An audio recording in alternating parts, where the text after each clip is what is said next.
Bismillahirrahmanirrahim. Alhamdulillahirabbil alamin wa bihi nasta'in ala umurid dunya waddin. Wassalatu wassalamu ala sayyidina Muhammadinil amin wa ala alihi wa sahbihi ajma'in. Qala al-musannif al-imam hujjatul Islam Abu Hamid Muhammad bin Muhammad al-Ghazali rahimahullah wa nafa'ana bi ulumih. Wa qala Isa alaihi salam tuba li'ainin namat wa la tahummu bi ma'siyatin wa antabahat ila ghairi ismin. Wa qala Abu Hurairah yub'atsuna yawmal qiyamah ala qadri niyyatihim. Wa kana al-Fudail ibn Iyad idza qara'a wa la nabluwannakum hatta na'lama al-mujahidin minkum was-sabirin wa nabluwa akhbarakum. Yabki wa yuraddiduha wa yaqulu in balawtana fadahtana wa hatakta astarana.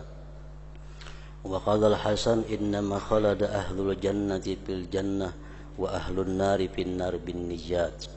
Wa qala Abu Hurairah maktubun fit Taurat ma urida bihi wajhi fa qaliluhu katsir wa ma urida bihi ghairi fa katsiruhu qalil.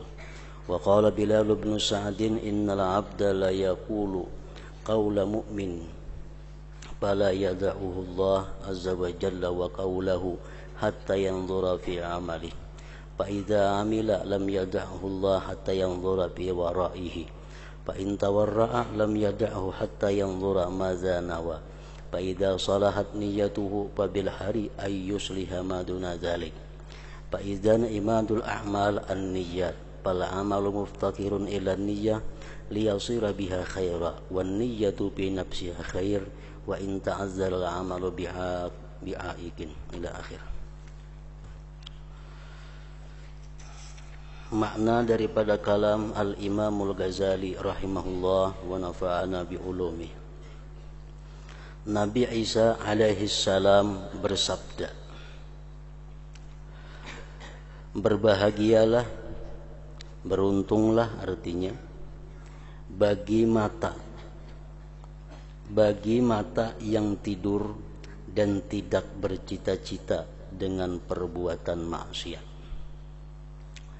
Artinya beruntung orang yang tidur sedangkan dia sebelumnya itu tidak ada merencanakan untuk berbuat sesuatu maksiat. Beruntung orang yang guring sebelum guring itu kadada niatnya, kadada rencananya hendak berbuat maksiat kaina bangun guring. Nah itu beruntung. Berbahagialah mata yang tidur dan tidak bercita-cita dengan perbuatan maksiat dan terbangun kepada tidak perbuatan dosa.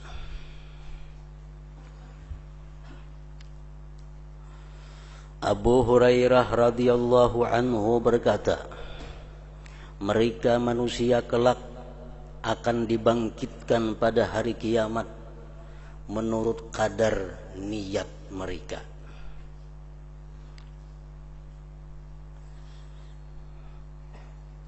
Di akhirat kita akan dikumpulkan dengan orang-orang yang sesuai dengan niat kita di dalam dunia.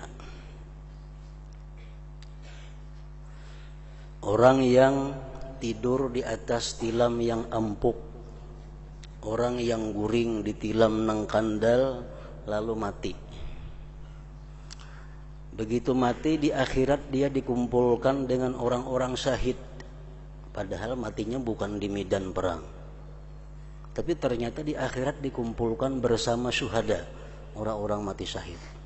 Ternyata orang tersebut punya niat yang kuat bahwa dia ingin sekali untuk menjadi orang yang syahid apabila ada kesempatan untuk berjuang fi sabilillah. Nah, jadi bukan perbuatannya di akhirat itu. Allah membangkitkan manusia itu menurut kadar niat mereka. Andai kata ada perang sabilillah, aku umpat dan aku kepingin mati di sabilillah. Cuma kada ada orang berperang, niat sudah ada. Nah, satu malam dia meninggal dunia di rumah, itu orang di sisi Allah sebagai syahid. . 。 . 。 . . . . . . . . . . . . . . . 。 . . . . . . . . . . . . . . . . . 。 . . . . . . . . . 。 . 。 . . . . . . . . . .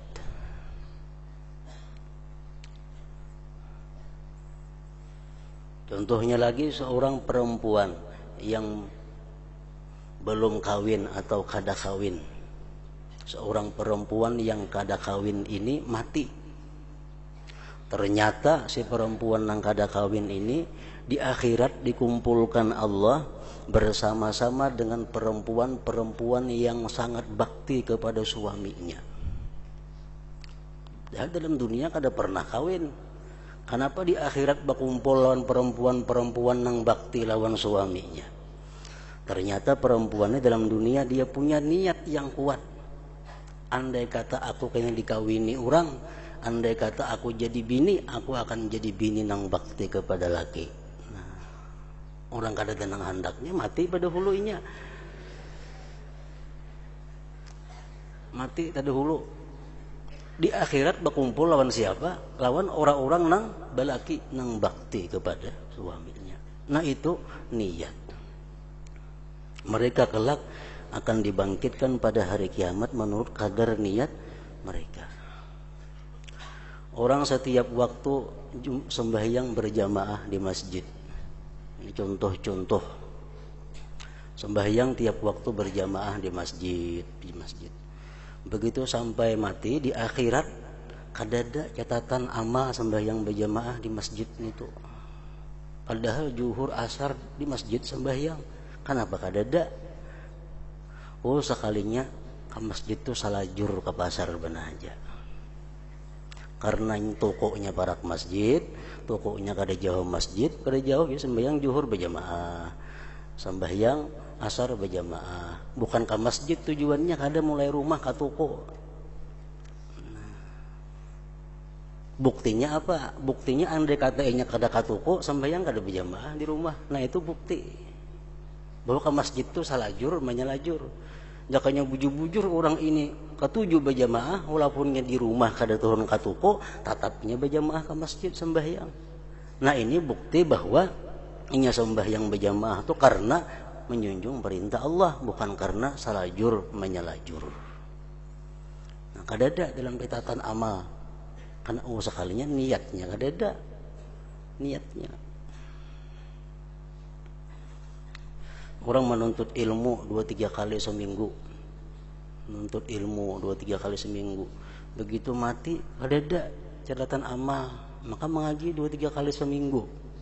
Oh sekalinya mengaji selajur matahari anak bana aja di sekolah di sini. Begitu anaknya ampe juga mengaji. Nah kada ada catatan amalnya, sekalinya selajur saja. Nah mereka kelak akan dibangkitkan pada hari kiamat menurut kadar niat mereka. Al-Fudail bin Iyad apabila membaca ayat walanabluwannakum hatta na'lamal mujahidina minkum was-sabirina wa nabluwa akhbarakum. Arti ayat itu dan sesungguhnya dan sungguh kami benar-benar menguji kamu, jar Tuhan.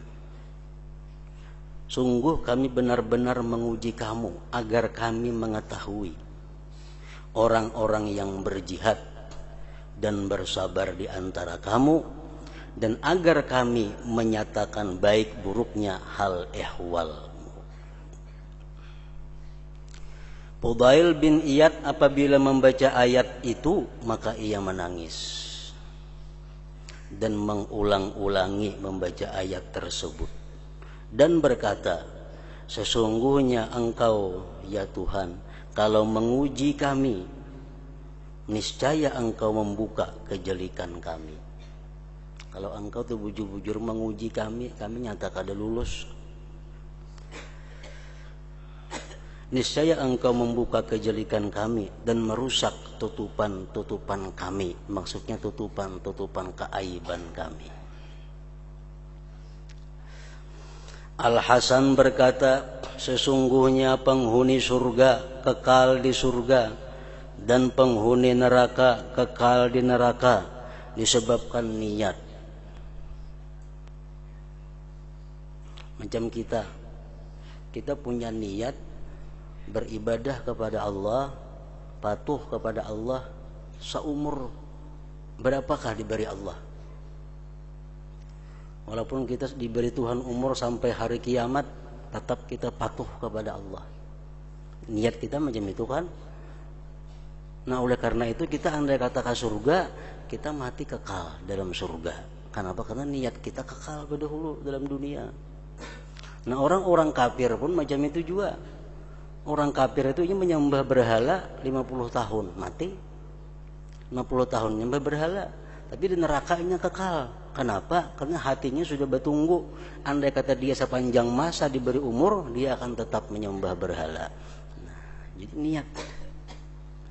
Sesungguhnya penghuni surga kekal di surga dan penghuni neraka kekal di neraka disebabkan niat tadi.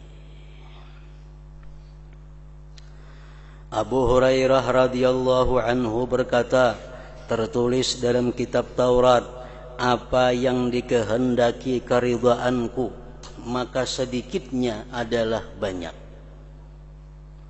Dan apa yang dikehendaki selainku, maka banyaknya adalah sedikit. Amal perbuatan yang walaupun kecil, tapi dengan tujuan mencari keridhaan Allah, walaupun amalnya sedikit, tapi nilainya sangat besar di sisi Allah Subhanahu wa ta'ala. Amal yang banyak, tapi niatnya karena Allah, menjadi sedikit. Dan apa yang dikehendaki selainku, maka banyaknya itu amal adalah sedikit hukumnya di sisi Allah Subhanahu wa ta'ala. Bilal bin Sa'ad berkata, sesungguhnya hamba itu mengatakan perkataan seorang mukmin, maka Allah tidak meninggalkannya dan perkataannya, sehingga dia melihat pada amal perbuatannya. Kita berkata seperti perkataan orang beriman. Contohnya kayak apa? Jar kita berkata dengan hati kita dan lisan kita, kita berkata bahwa aku andai kata mempunyai duit 100.000, maka akan aku berikan kepada orang fakir miskin 50.000 sadan aku. Nah perkataan kita itu tidak akan ditinggalkan Allah, tidak akan dihapuskan Allah. Perkataan itu tidak akan disia-siakan oleh Allah. Bila aku dapat duit 100.000, 50.000 disedekahkan untuk fakir miskin. Nah perkataan seperti itu, perkataan orang yang beriman, Allah tidak akan meninggalkan itu, sehingga dia melihat pada amal perbuatannya. Jadi perkataan itu dicatat oleh Allah, dicatat, ditulis, sampai inya kena beramal seperti itu. Apabila ia beramal, dapat 100.000 duit, disedekahkannya 50.000 untuk fakir miskin, 50.000 sagan inya, maka Allah tidak meninggalkannya. Dicatat oleh Allah, inya sudah berniat tadi, inya sudah melakukan, dicatat. Allah tidak akan meninggalkannya, sehingga dia melihat kepada sehingga dia melihat pada waraknya. Waraknya orang ini macam apa? Waraknya orang ini macam apa? Duit yang diberikannya dari apa hasilnya? Duit yang diberikan, disedekahkannya dapat dari mana? Nah, Allah selidiki itunya, Allah ketahui itunya. Apabila ia wara, ternyata duit 100.000 duit yang baik, yang halal, nah, maka Allah tidak meninggalkannya. Allah catat lagi bahwa ini adalah duit dari hasil yang halal, maka Allah tidak meninggalkannya, sehingga dia melihat kepada apa yang ia niatkan. Nah terakhir, yang ia niatkan apa? Kalau niatnya baik, maka sepantasnya bahwa dia akan memperbaiki apa yang kurang dari yang demikian itu. Nah jadi kalau kita berniat sesuatu perbuatan yang baik, dicatat 1 oleh Allah. Begitu sampai kepada kenyataannya, kita perbuat sesuai niat, dicatat 10. Nah, 1 lawan 10 ini jadi berhasil, jadi simpanan kita apabila kita wara. Apabila kita dalam kehidupan ini menjauhi yang diharamkan oleh Allah Subhanahu wa taala. Kita berniat malam ini sembahyang 11 rakaat. Dicatat 1 oleh Allah. Sampai tengah malam sembahyang 11 rakaat. Dicatat lagi 10 oleh Allah. Apakah 1 dan 10 itu menjadi simpanan kita sampai hari kiamat kaina? Tergantung waraknya kita. Nah, kalau kita ini hidup tidak bersifat wara, artinya nang halal dimakan dipakai, nang haram mau makan mau dipakai, nang halal mau, kada ada urusan halal haram bagi orang ini sama. Bila dia wara, itu ada harapan untuk diterima oleh Allah. Bila kada wara, orang ini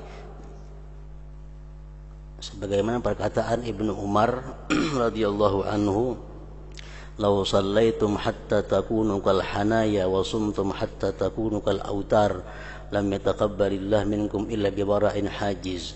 Andai kata kamu sembahyang sehingga kamu itu bungkuk seperti busur panah. Orang memanah itu kan bingkuk lonan sininya, bingkuk. Awak kita bungkuk katuhukan sembahyang. Dan jikalau kamu puasa sehingga kamu kurus kering seperti tali awak puasa, Allah tidak akan menerima yang demikian daripada kamu kecuali dengan wara. Orang wara pastikah diterima oleh Allah? Belum tentu juga. Kalau niat waraknya itu kada bujur pulang. Ada orang yang wara, yang berhati-hati dengan yang haram, dengan yang subhat, tapi niatnya kada ikhlas. Niatnya supaya dikatakan orang bahwa dia wara, supaya dikatakan orang bahwa dia apik dalam mengambil yang tidak jelas hukumnya. Nah, ini niat waraknya kada bujur. Waraknya bujur, niat waraknya kada bujur. Nah, itu pun juga kada akan dihiraukan oleh Allah Subhanahu wa taala. Nah, jadi perbuatan yang baik itu dimulai dengan niat, dikerjakan dengan penuh kewaraan, dan waraknya pun dengan niat yang baik juga. Jadi tiang segala amal perbuatan adalah niat. Tiang segala amal perbuatan adalah niat. Maka amal perbuatan itu memerlukan kepada niat agar amal itu dengan niat menjadi baik. Dan niat itu sendiri adalah baik. Niat yang baik itu sudah baik berdahulu. Walaupun amal perbuatan itu terhalang dengan sesuatu halangan, tapi karena dia punya niat, itu sudah baik. Kemudian penjelasan tentang hakikat niat. Macam apa yang dimaksud dengan niat itu, supaya niat ngarannya. Apakah cita-cita termasuk niat? Apakah keinginan termasuk niat? Nah, macam apa dimaksud dengan niat? Ujar Nabi, niyatul mu'min khairun min amalihi. Niat orang yang beriman itu lebih baik daripada amalnya. Macam apa dimaksud dengan niat? Ketahuilah bahwasanya niat, iradat, kehendak, dan kasat, tujuan, adalah kata-kata yang berlaku atas satu arti. Kurang lebih artinya niat, kehendak lawan tujuan. Yaitu keadaan dan sifat bagi hati. Niat itu sifat. Niat itu sifat. Niat itu kada ada bendanya, bukan zat. Nah, niat itu sifat. Sifat bagi hati yang dikelilingi oleh dua hal, yaitu ilmu dan amal. Ini niat itu di tengah-tengah hendaknya. Sebelum niat ada ilmu, sesudah niat ada amal. Nah, niat di panangahan. Ilmu itu mendahului akan amal. Ilmu berdahulu daripada perbuatan. Karena ilmu adalah pokoknya dan syaratnya. Dan amal itu mengikuti ilmu karena amal adalah buahnya dan cabangnya. Amal cabang daripada ilmu. Demikian itu karena setiap amal perbuatan, maksudnya perbuatan setiap gerak dan diam adalah berdasarkan kemauan sendiri.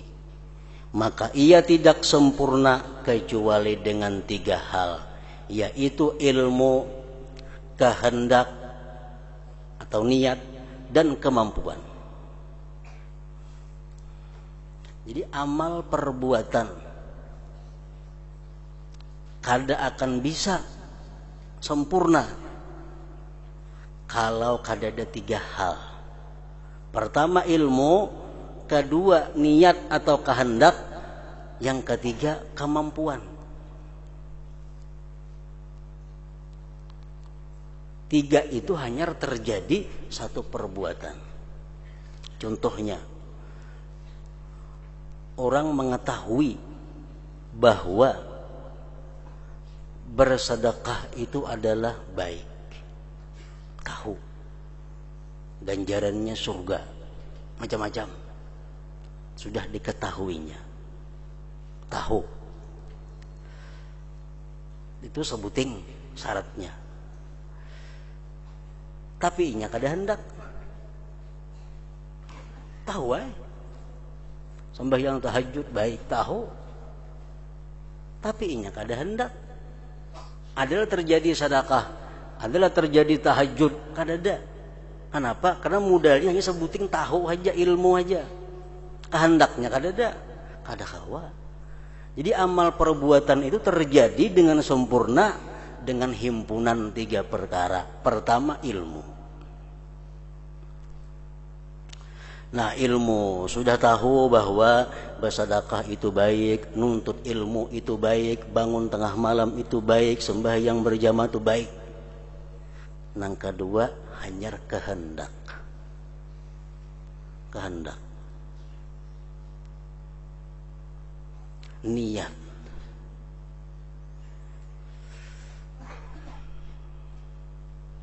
Bersedekah baik. Lalu hendak. Nah, hendak. Sembahyang tengah malam baik, lalu inya hendak. Tapi belum terwujud juga lagi amalnya. Bila kada ada nang ketiga apa? Dan kemampuan. Dan kemampuan. Bersedekah baik, tahu. Hendak benar, yang disedekahkan kada ada. Kawalah, kada mampu.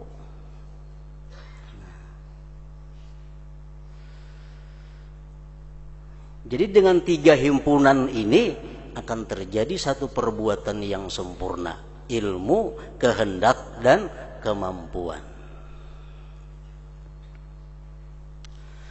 Karena manusia tidak menghendaki apa yang tidak diketahuinya.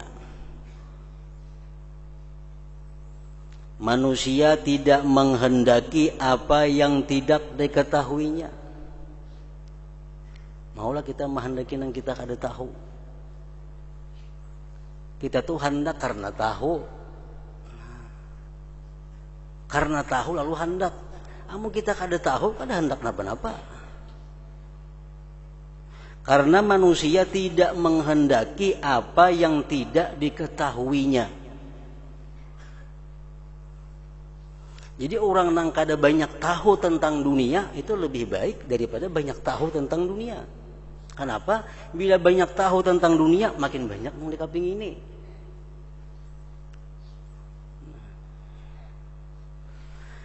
Maka tidak boleh tidak untuk mengetahuinya. Ilmu dahulu artinya pengetahuan. Dan manusia tadi tidak mengerjakan apa yang tidak dikehendakinya. Manusia kadang akan mengerjakan sesuatu yang tidak dikehendakinya. Maksudnya tidak mengerjakan secara ikhtiari. Dan tidak mengerjakan apa yang tidak dikehendakinya. Hakunglah kita mau ulah sesuatu yang kita kada hendak, kada mau. Maka tidak boleh tidak dari kehendak. Mesti ada kehendak. Arti kehendak di sini maksudnya adalah terbangkitnya hati kepada apa yang dilihat, apa yang diketahui, yang dikenal, yang sesuai dengan maksud. Ada kalanya pada waktu sekarang dalam dunia atau di masa akan datang di akhirat. Kita mengetahui bahwa sedekah itu, sembahyang itu adalah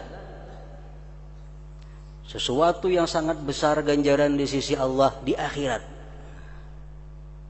Itu pengetahuan.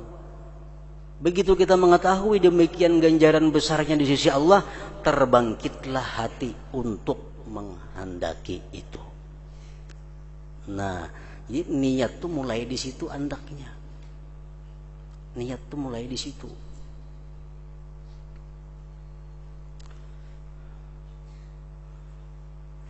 Maka manusia diciptakan di mana sebagian perkara cocok dengannya dan sesuai dengan maksudnya.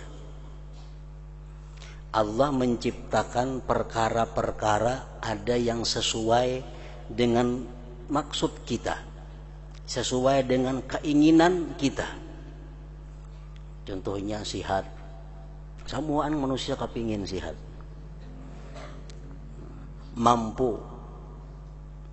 Manusia kepingin jadi orang yang mampu. Dan sebagian perkara Allah ciptakan berselisih dengannya. Sakit. Nah, itu kada cocok lawan kita. Susah. Itu kada cocok lawan kita. Kada kepingin kita. Nah, jadi Allah menciptakan hal-hal, perkara-perkara ada yang kita katujui, ada yang kita kada katuju.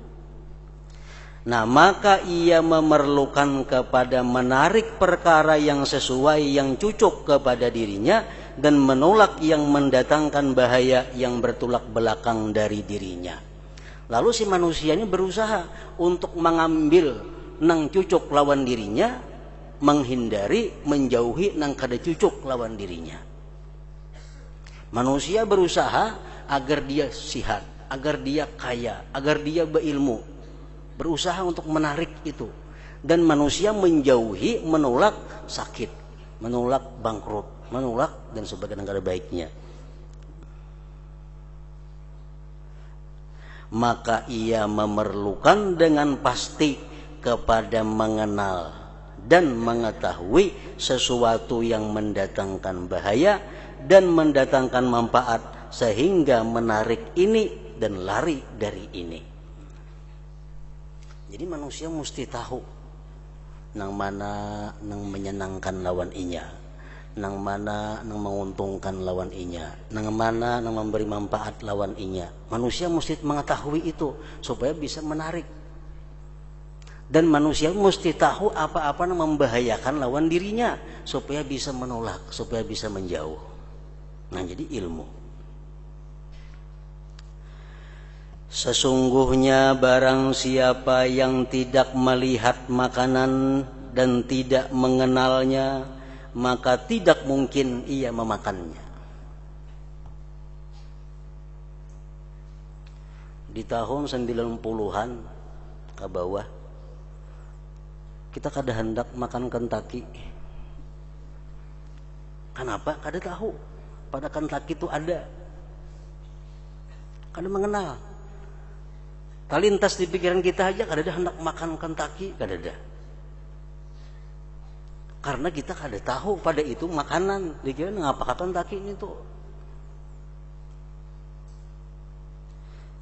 Barang siapa yang tidak melihat makanan dan tidak mengenalnya, maka tidak mungkin ia memakannya. Dan barang siapa tidak melihat api, maka ia tidak mungkin lari daripadanya. Orang tuh kada tahu bahwa itu api. Api itu menghanguskan, membahayakan. Nya kada tahu. Kada mungkin lari daripadanya, kada mungkin menjauh daripadanya. Nah, maka Allah Subhanahu wa taala menciptakan petunjuk dan pengertian dan menjadikan sebab-sebab baginya, yaitu panca indera yang zahir dan yang batin.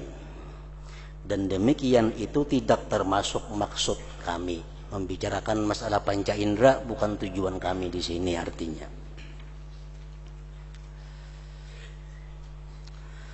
Kemudian jikalau ia si manusia itu melihat makanan, kita nih melihat makanan dan tahu bahwa makanan itu cocok baginya. Kita melihat ada makanan, wah ini pas ketujuh aku. Maka demikian itu tidak cukup baginya untuk memakannya. Kita tahu pada itu makanan yang nyaman dan kita hendak tamakanlah, belum tamakan lagi. Kenapa? Karena hanya tahu lawan hendak saja. Tidak cukup baginya untuk memakannya. Selama padanya tidak ada kecenderungan padanya, keinginan padanya, dan syahwat baginya yang mendorong kepadanya.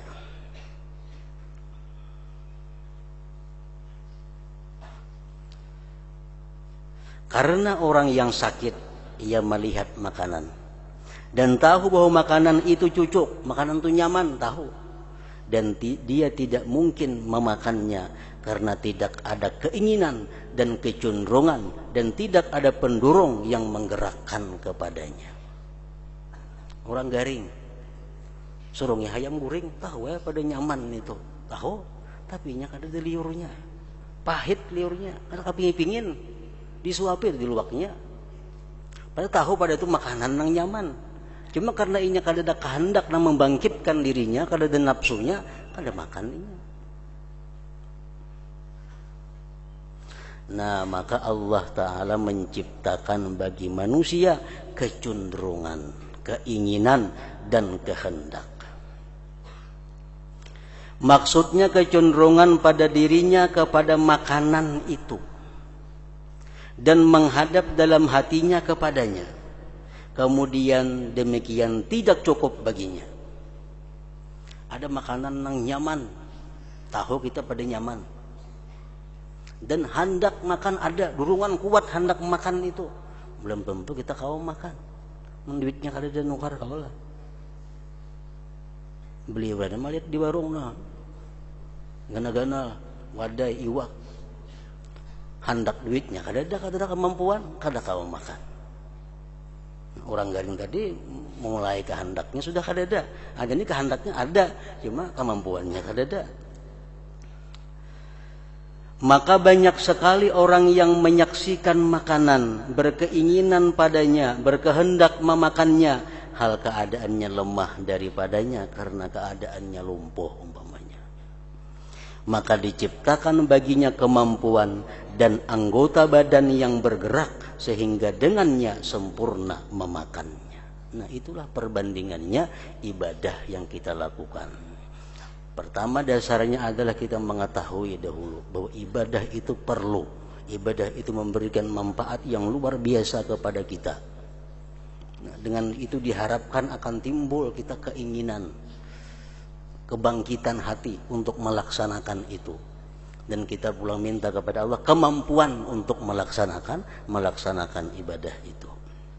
Nah, bila kita kumpul tiga, pengetahuannya ada, kehendaknya ada, kemampuannya ada, terlaksanalah satu ibadah, satu perbuatan. Anggota badan itu tidak bisa bergerak kecuali dengan kemampuan, dan kemampuan itu menunggu pendorong yang membangkitkan. Kan kemampuan itu menunggu pendurung. Dan pendurung itu menunggu ilmu dan ma'rifat pengetahuan atau dugaan dan i'tikad. Belirit aja nih tuh. Kemampuan kada akan timbul kalau kita kada berkehendak.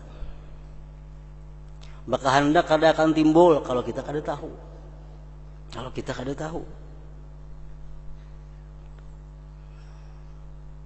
Jadi manusia-manusia yang kada beribadah itu macam-macam.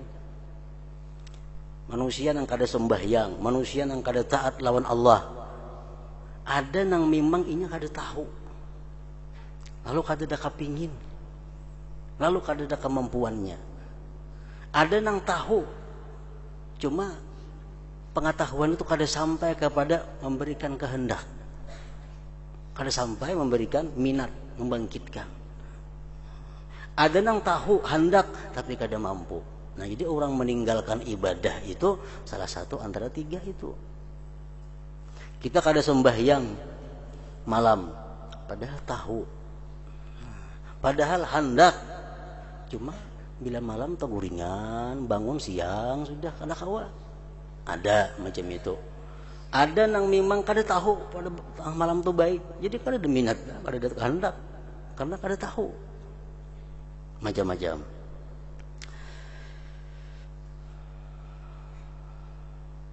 Anggota badan itu tidak bisa bergerak kecuali dengan kemampuan, dan kemampuan itu menunggu pendorong yang membangkitkan, dan pendorong itu menunggu ilmu dan ma'rifah pengetahuan atau dugaan dan i'tikad, yaitu bahwa kuat dalam dirinya bahwa sesuatu itu cocok baginya atau berguna baginya.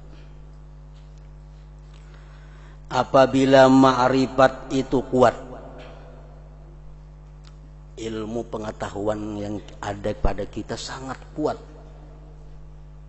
bahwa itu lezat, bahwa itu memberi manfaat, bahwa itu berguna.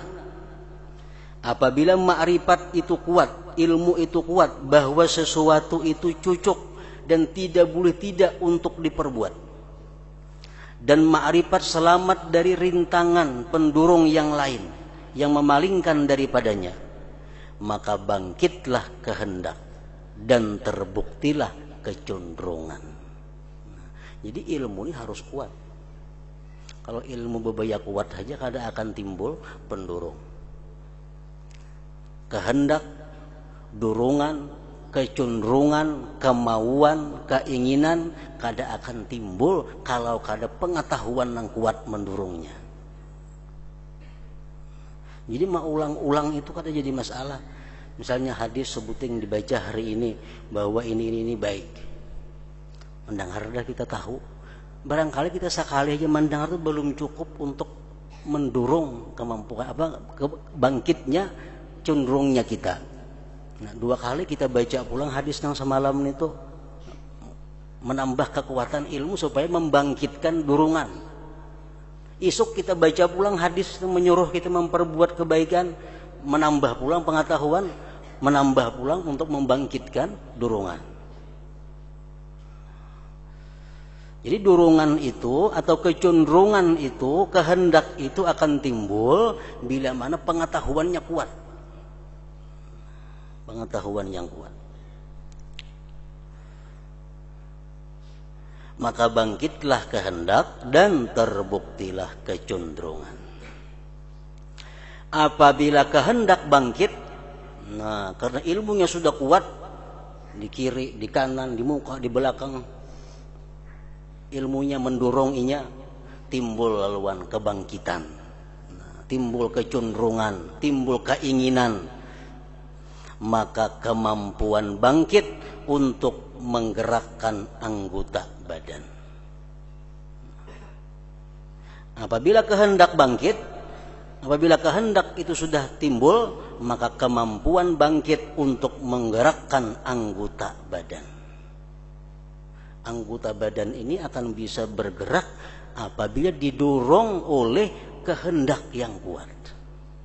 Anggota badan kita bisa melangkah kalau didorong kehendak yang kuat, keinginan yang kuat. Mun babaya ingin aja kada tagarak awak.